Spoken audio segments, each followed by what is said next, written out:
after having performed a surgery in a pediatric cataract, is our job complete? So not really. So good afternoon, everyone. I am Dr. Mohini Morak, and I'm going to be talking about what after cataract surgery in a child with in a child. The post-operative rehabilitation in a child requires a concentrated effort over many years of the parents, ophthalmologists, optometrists, schools, etc. The role of parents here is pivotal. It is important to make them partners right from the process of planning to the surgery to the post-operative medicines, and their compliance and the extra effort that they take may improve the chances of success in the child. The recovery room in these cases should be well equipped with, and also have trained personnel who can take care of the eye as well as the child. In the immediate post-operative examination, care should be taken to note of the inflammatory reaction, as children tend to have stronger inflammatory reactions. This should be controlled with an antibiotic steroid combination tapered over 6 weeks.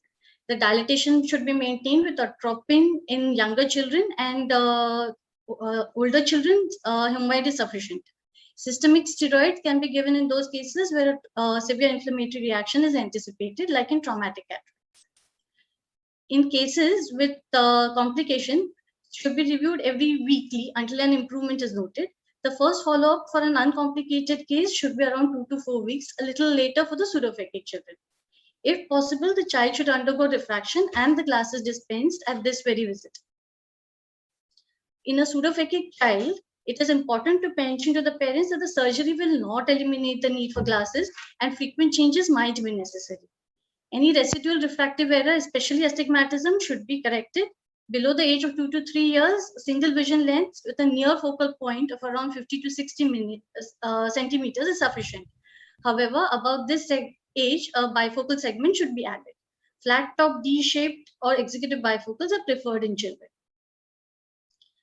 For aphakic children, contact lenses are the preferred mode of treatment, especially since the 1 month extended elastomer lenses, which can be left in the eye for a month at least.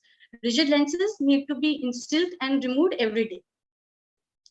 Where contact lenses, spectacles have to be utilized. The universally preferred material for this is CR39, as it is plastic and hence lighter. However, these thick lenses are going to be heavy, so smaller frames should be preferred. In unilateral aphakia, contact lenses are the preferred modality. However, where that is not possible, spectacles will have to be utilized in spite of the anisoconia, at least during the period of amblyopia treatment. Longer term follow-up should take place every 3 months up to the age of 2 years, every 6 months up to the age of 5 years, and yearly thereafter. Now, this is much easier said than done, and studies have shown that the follow-up rate in pediatric cataracts is as low as 20%. Especially in a country like ours where there's a lot of rural population. The most common complication occurring after pediatric cataract surgery is amblyopia, which is almost to the tune of 40 to 50%, followed by visual axis opacification and glaucoma. In a prospective study done by the PEDIC group, they found that at the end of the very first year, almost 51% of the children had some amount of amblyopia, more in unilateral aphakics and least in bilateral pseudophakics. Thus, in a unilateral cataract surgery, the treatment for amblyopia should start right from the time of the surgery till at least 8 years of age. Many children with bilateral surgery may not require amblyopia therapy. Occlusion is the preferred modality for treatment. Almost 17% of the children undergoing pediatric cataract surgery will require a secondary surgery. The most common cause for which is visual axis opacification, followed by secondary IOLs and then glaucoma surgery. If the PC is left intact, the visual axis opacification is almost uniform at to 100%. Where PCC is done without an anterior vitrectomy, the rate decreases to 60% and it further reduces to 10% if at the time of the surgery, the PCC is combined with anterior vitrectomy. However, if the visual axis opacification does develop, YAG laser capsulotomy should be done wherever feasible. Where not, or where there is a recurrence, a membranectomy will have to be performed. Those children who are left aphakic at a young age group and are suitable for them, secondary IOL should be performed at the age of around 2 years. Kim et al. Reported that with the placement of the IL after the age of 2 years, the vision improved to a median of around 20/50 in 44% of the cases. However, the most common cause of visual loss despite a successful cataract surgery remains glaucoma. It is acute in the early postoperative period with pupillary block. However, the most common type of glaucoma in these children is an open angle glaucoma. The problem here is that unlike congenital glaucomas, they do not present with epiphora or Habs-Tribe ophthalmos and tend to be asymptomatic in spite of high IOPs. Also, the routine examination of IOP, visual field, and the optic disc evaluation is difficult and sometimes impossible.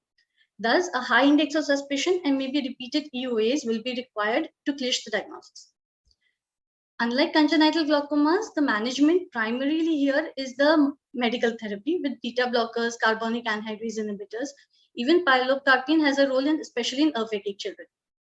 The success of filtering surgery has improved with the use of antifibrotic drugs like mitomycin C. However, there is the risk of endophthalmitis.